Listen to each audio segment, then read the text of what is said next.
अब BA, BCom, BSc और MA, MCom करें विश्व की सबसे बड़ी यूनिवर्सिटी इग्नू से। सॉल्ड असाइनमेंट और गाइड बुक्स प्राप्त करें। संपर्क करें Mahakal computers, DAV college gate के सामने, सिवान। सिवान में बोले पप्पू यादव की बीजेपी के प्रदेश अध्यक्ष की गाड़ी में बैठता है शराब माफिया। बिहार 4 माफियाओं के भरोसे शराब माफिया, जमीन माफिया, बालू माफिया और टेंडर माफिया। बिहार में नेताओं की गाड़ी में माफिया मिलेंगे या माफिया की गाड़ी में नेता। सिवान से 3 लापता युवकों के परिजनों से मिलने आए हुए थे पप्पू यादव। बिहार के सिवान में 7 नवंबर से लापता 3 युवकों का अब तक सुराग नहीं लग सका है। दिन पे दिन परिजनों की आस टूटती जा रही है। रविवार को जन अधिकारी पार्टी के राष्ट्रीय अध्यक्ष पप्पू यादव लापता परिजनों से मिलने के लिए सिवान पहुंचे। पप्पू यादव ने सिवान के रामनगर आंदर ढाला निवासी विशाल सिंह और पैगंबरपुर निवासी अंशु सिंह के परिजनों से मुलाकात की और पूरे मामले की जानकारी विधिवत रूप से जानकारी ली। इस दौरान भलुआ निवासी परमेन यादव के परिजन भी मौजूद रहे। पप्पू यादव ने पीड़ित परिवार को हर संभव मदद करने का आश्वासन दिया। लापता युवकों के परिजनों से मिलने पहुंचे पप्पू यादव ने कहा कि दुनिया में सबसे भ्रष्ट पुलिस है, बिहार की पुलिस है। बिहार के 15 करोड़ लोगों को 4 माफियाओं के भरोसे छोड़ दिया गया है। शराब माफिया, जमीन माफिया, बालू माफिया और टेंडर माफिया। संविधान का यहाँ कुछ नहीं, जिसकी लाठी उसकी भैंस। जिसके पास पैसे हैं उसके पास कानून है। आम आदमी के लिए न्याय नहीं है। बिहार में नेताओं की गाड़ी में माफिया मिलेंगे या माफिया की गाड़ी में नेता मिलेंगे। पप्पू यादव ने कहा कि शराब माफिया नेताओं की गाड़ी में घूम रहे हैं। बेतिया में बीजेपी प्रदेश अध्यक्ष संजय जायसवाल की गाड़ी में वहां का सबसे बड़ा शराब माफिया विजय गुप्ता बैठा मिला। सरकार बैठक करती है और हाजीपुर में सोना लूट लिया जाता है। इस सरकार में ना कोई दुकानदार सुरक्षित है, ना कोई बेटी सुरक्षित है और न रोजगार मांगने वाले सुरक्षित हैं। वहीं पप्पू यादव को देखते ही परिजन उन्हें पकड़कर रोने लगे। पप्पू यादव ने ढाढ़स बढ़ाते हुए कहा कि DIG से बात करेंगे। पप्पू यादव ने परिजनों को अपना मोबाइल नंबर भी दिया और कहा हम आपके हर कदम पर साथ हैं। पप्पू यादव ने कहा हम DGP से मांग करेंगे कि इस मामले में पटना SIT से जांच कराई जाए। इस घटना में ताकतवर लोग शामिल हैं। न्यूज़ इंडिया तक से परवेज अख्तर की रिपोर्ट। मैं कई बार कह चुका हूं कि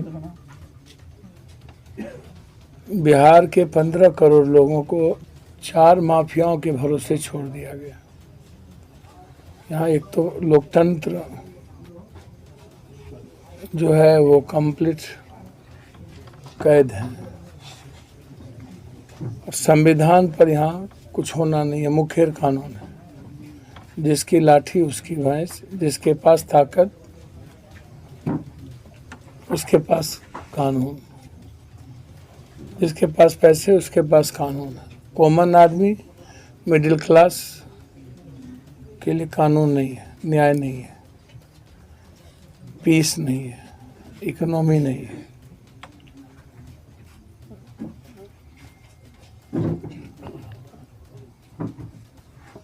शराब माफिया, बालू माफिया,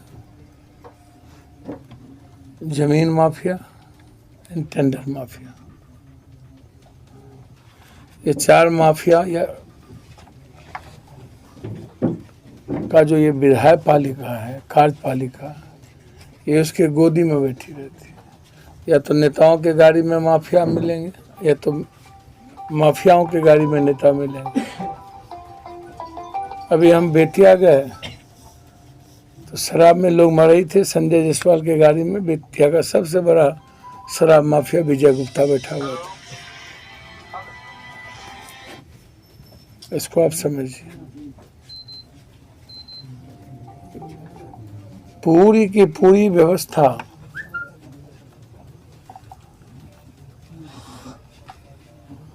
ट्रैप है। अब इस पिता पर क्या बीत रहा है, किसी माँ पर क्या बीत रहा है, गलत या सही,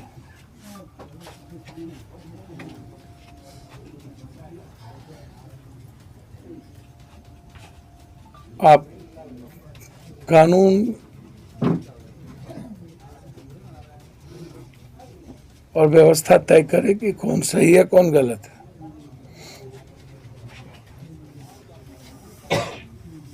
ये सवाल हमसे बार बार IG ने, DIG ने, कई लोगों ने कहा जब मैं बातचीत की।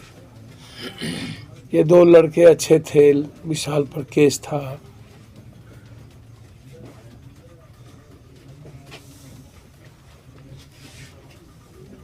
हिंदुस्तान का कोई नेता और कोई व्यवस्था चलाने वाला लोग है जिस पर केस ना हो या ना डाला जाए, और केस था भी तो आप कानून के तहत उसको सजा दीजिए यदि गलत है तो। कंप्लीट कोई भी परिवार पीस नहीं है, सुरक्षित नहीं है। रिंकू सिंह की दिन दहाड़े हत्या कर दी गई पूर्णिया में, 47 से बोल दिया। बुद्धिनाथ झा पत्रकार को जिंदा जला दिया, क्यों नहीं गए? सिर्फ मेडिकल माफिया, फर्जी डॉक्टर, फर्जी नर्सिंग होम। अब उसका घर आप देख लेते तो आपको समझ में आती किस हालात में बुद्धिनाथ झा का माँ बाप भी जिंदगी काट रहा, और उसको भी डाइवर्ट करने की कोशिश की। मैंने सीबीआई इंक्वायरी दोनों की मांग की है, पूर्णिया और बुद्धिनाथ झा की घटना। लेकिन अभी हम 10 किलोमीटर गए नहीं, पता चला कि फिर हत्या हो गई।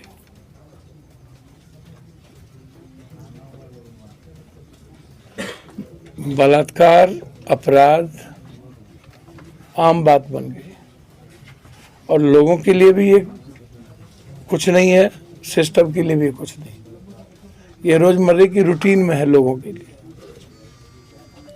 एक परिवार पर क्या बीतता है, उस मोहल्ले में उसके दोस्त पे क्या बीतता है, रिश्तेदारों पर क्या बीतता है, वो तो माँ जानेगी ना। और लगातार 15 दिनों से जिस तरीके से उनका भाई अंशु जी का कि पासपोर्ट बन गया, यहाँ बजाज में वो बैंकिंग में काम करते थे और पूरा का पूरा एक इंटेलिजेंट और मेहनती लड़का था। दोस्ती हमारी किसी से भी पारिवारिक दोस्ती हो सकती, मेरे पड़ोसी में दोस्ती हो सकती है। तो इस बात को आप समझ के चलिए कि इसमें साधारण तरीके से घटना को नहीं देखा जा सकता। हम सरकार से एसआईटी की जांच की मांग करते हैं। ये जो बराबर चुनावी रंजिश भी जब चुनाव आती है तो बढ़ जाता है, शराब के बाद तो मौत और अपराध और बढ़ा, इकोनॉमिकल क्षति भी मेंटल पीस भी हमारा 6,32,000 जेल गए, तो फिजिकल भी हम गए, पारिवारिक भी टूटी हुई। अब मेरा पैसा 3 गुना चला गया स्टेट से बाहर, सब चला गया नेपाल, बंगाल, पंजाब, हरियाणा और झारखंड। तो गवर्नमेंट 7 घंटे की मैराथन बैठक करती है और उधर हाजीपुर में 10 करोड़ का सोना लुटाया जाता है। 1 महीने में 3 बार सोना लुटाया जाता है।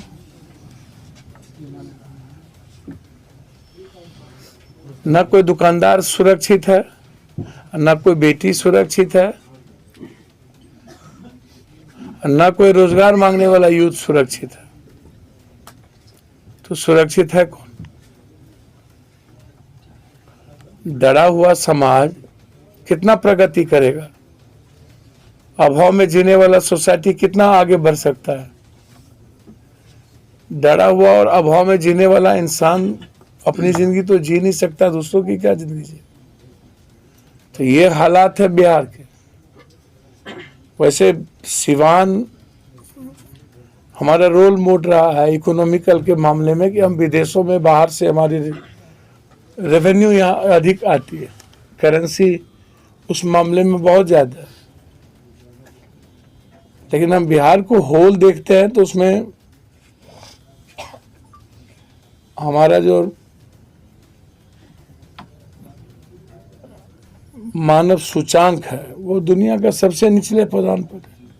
तो हालात तो अच्छे किसी पर, आप इस घर को देख रहे होंगे, पुराना है तो खंडहर, किसी तरह उसके बच्चे बाहर आके कुछ करके अपना फैमिली को सरवाइव करने की स्थिति में हो। तो अब तो गया अंशु, अब तो इनको सरवाइव करने में कम से कम 10 साल से 20 साल लगेगा। ये तो टूट गया ये फैमिली और परिवार, और फिर हम लगातार इसको टाले जा रहे हैं। एएसपी से मिला, सबसे मिला, मोबाइल का लोकेशन है। अब यदि वैज्ञानिक तकनीकी पर आप यदि इंक्वायरी नहीं कर पा रहे हैं, लास्ट कॉल किससे है, कॉल किससे हुई, किसने बुलाया, किस किस से बातचीत हुई, अभी तक तो कोई कार्रवाई आपकी नहीं दिखी। आप तो बिल्कुल सो गए, मस्त हो गए। और यह सिर्फ कह देना या मन में पाल लेना कि विशाल सही नहीं था, तो भैया जितना क्रिमिनल और जितना लोग हैं खड़ा करिए, शूट एंड साइड कर दीजिए। और ये 2 बच्चे का क्या दोष, अंशु का या जो लड़के हैं परमिंदर या कौन, उसका क्या दोष? किसी का दोस्त होना गुनाह है। और विशाल का यदि दोष भी हो तो उनकी अपनी जिंदगी है ना, शासन को उनकी जिंदगी कानून के तहत देख सकते हो। जब इतनी बड़ी घटना घटी है तो उनको जस्टिस करना पड़ेगा, न्याय करना होगा। और मुझे लगता है, जो मैं समझता हूं, जितना ऐसे केसेस को देखे, भगवान न करे ऐसा हो, लेकिन मेरी समझ है जिस किसी ने किडनैप किया हो, ऐसा नहीं है कि ये तीनों भाग गए, मैं नहीं मानता, या ये तीनों किसी कारण से गायब हो गए, ये भी मैं नहीं मानता।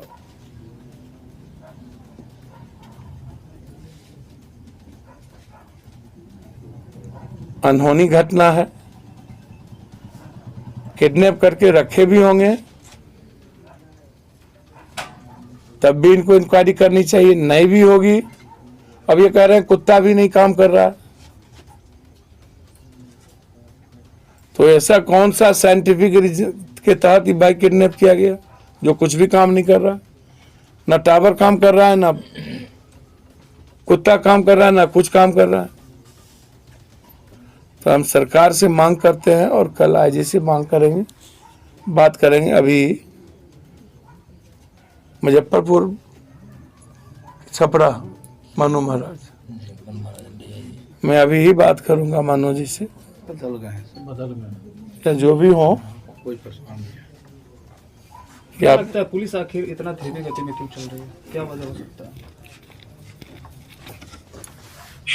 देखिए, एक बात सुनिए, आप चलाइएगा कि नहीं मैं नहीं जानता हूँ। दुनिया का सबसे भ्रष्टतम पुलिस है बिहार।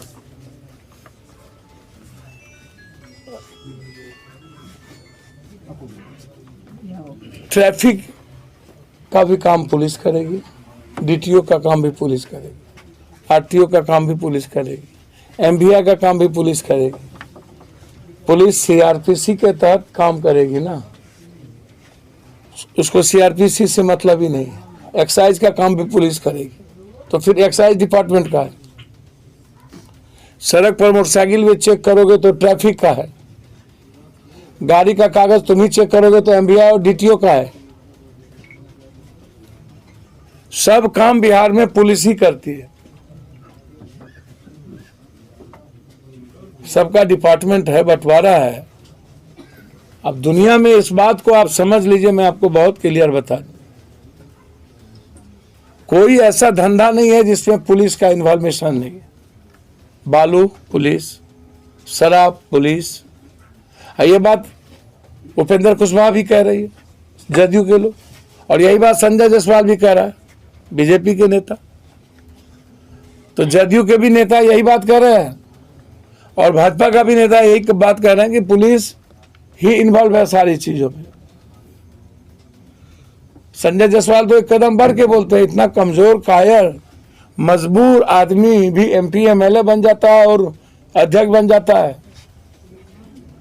इसके पहले उन्होंने कहा कि पुलिस अपराधियों को संरक्षण देती है और उसी से वसूली करवाती है। आप कोई भी चीज देख लीजिए उठा के, रोड टैक्स नहीं, गुंडा टैक्स।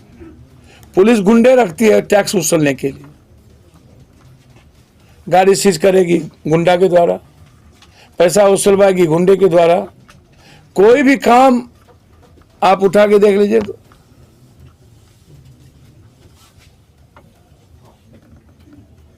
तो बड़ी घटना है। एक 3 मौत एक साथ और पुलिस की चुप्पी।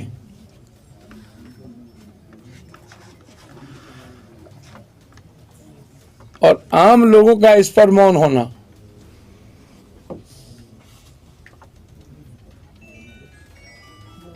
इसमें संदिग्ध भूमिका है किसी न किसी गैंग का, किसी न किसी ताकतवर आदमी का,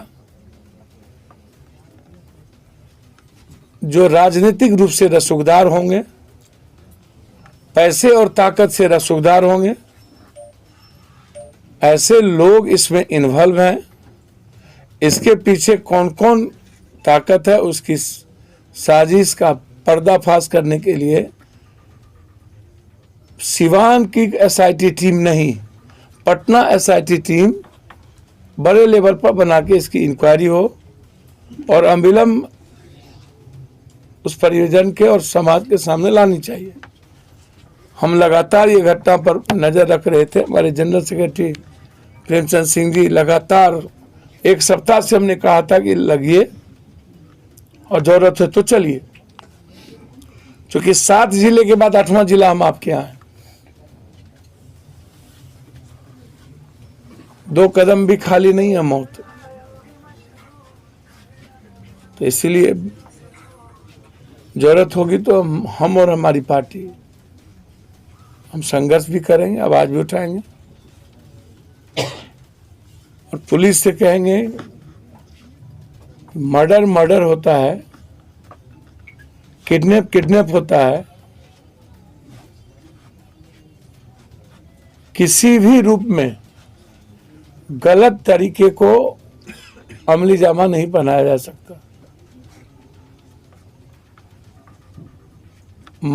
इस घटना को किडनैपिंग और मर्डर मान के पुलिस को काम करनी चाहिए।